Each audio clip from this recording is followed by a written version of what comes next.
में आपका स्वागत है। मैं अर्चना सिंह। आज हम पढ़ेंगे रसखान कवि के बारे में। रसखान कवि भक्तिकाल के कवि हैं। भक्तिकाल में भी सगुण भक्ति शाखा के, कृष्ण भक्ति शाखा के कवि हैं। रसखान कवि का वास्तविक नाम सैयद इब्राहिम था। इनके जन्म के समय के बारे में विद्वानों में मतभेद है। कुछ विद्वान यह मानते हैं कि 1533 ईस्वी में इनका जन्म हुआ और जो मिश्र बंधु हैं वह मानते हैं कि 1548 ईस्वी में आपका जन्म हुआ। आपका जन्म दिल्ली में हुआ। आप गोसाई विठलनाथ के शिष्य थे। आपका नाम उपनाम रसखान, जैसा कि इस नाम से स्पष्ट होता है, रस के खान। आपने अपनी रचना में पूरा रस उड़ेल दिया है और सन 1618 ईस्वी के लगभग आपकी मृत्यु हो गई। रसखान कवि बहुत ही प्रेमी व्यक्ति थे, लोगों से प्रेम करते थे। आपका लौकिक प्रेम भगवान कृष्ण के प्रति समर्पित था और अलौकिक प्रेम भाव में परिवर्तित हो गया।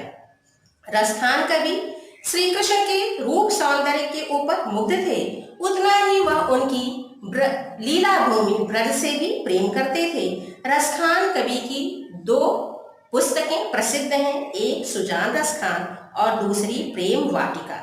सुजान रसखान की रचना आपने कवित्त और सवैया छंद में की है और जो प्रेम वाटिका है वह दोहा छंद में है। प्रेम वाटिका में 25 दोहों में प्रेम के स्वरूप का आपने काव्यात्मक वर्णन किया है। रसखान कवि की भाषा ब्रज भाषा है। आपने ब्रज भाषा में अपने काव्य की रचना की। आपकी भाषा मधुर और सरस है। आपके पाठ्यक्रम में सवैये शीर्षक से रसखान कवि के द्वारा लिखा गया संग्रहित है, जो उनकी प्रमुख रचना रसखान ग्रंथावली से लिया गया है। आइए पहले सवैये का अर्थ देखते हैं। मानुष हो तो वही रसखान, बसो ब्रज गोकुल गांव के ग्वार। क्या कहते हैं रसखान कवि?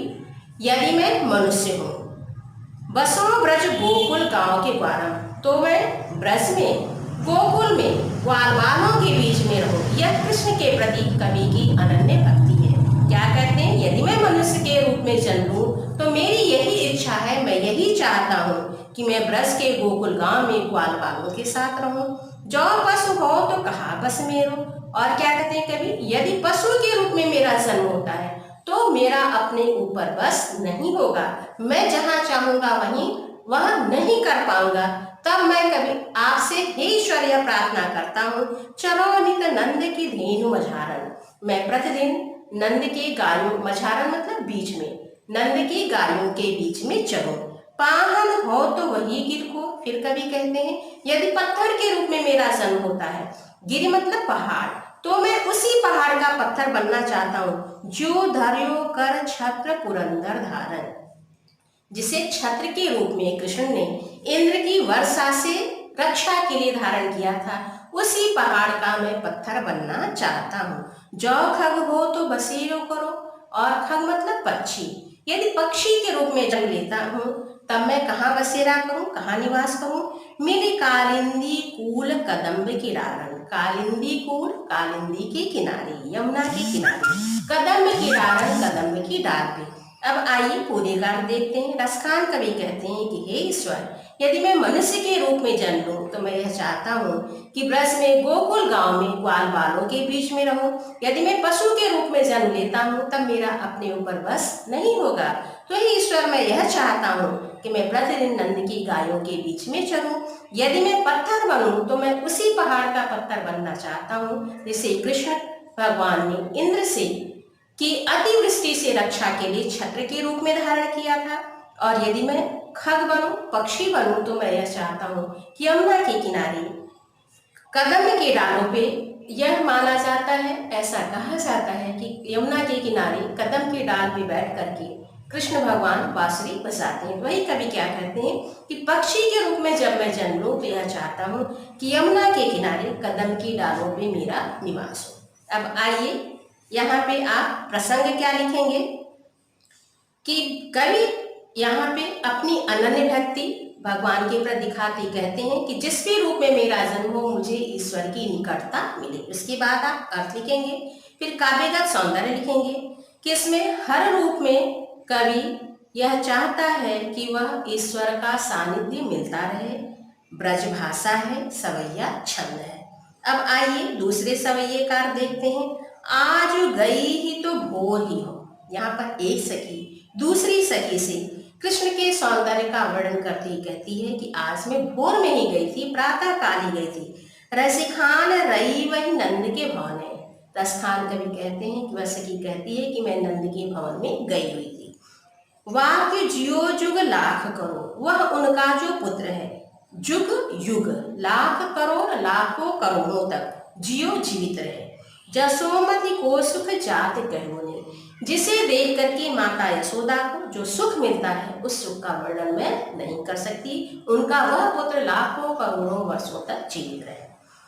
तेल लगाई लगाई के अंजन। और सखी क्या कहती है कि माता यशोदा अपने पुत्र को तेल लगाती हैं, आंखों में काजल लगाती हैं, भौहें बनाई उनकी भौहों को बनाती हैं। आपने देखा होगा छोटे बच्चों की तेल मालिश होती है तो तेल लगाने के बाद ऐसे ऐसे करके उनके भौहों को भी ठीक किया जाता है। तो वही यहाँ पे कवि क्या कह रहे हैं कि सखी बता रही है कि माता यशोदा तेल लगाती हैं, आंखों में आज अंजन लगाती हैं, काजल लगाती हैं, भौहों को बनाती हैं।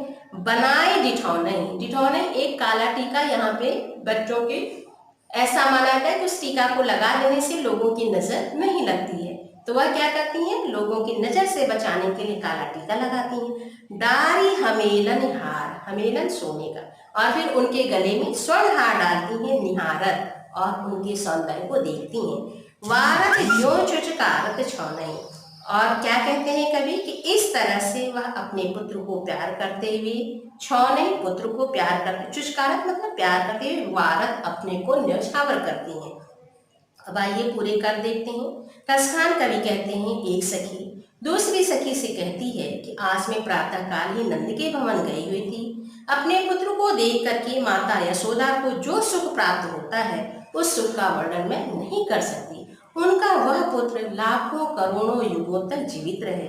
वह अपने पुत्र को तेल लगाती हैं, आंखों में काजल लगाती हैं, भौहों को बनाती हैं, और लोगों की नजर से बचाने के लिए काला टीका लगाती हैं।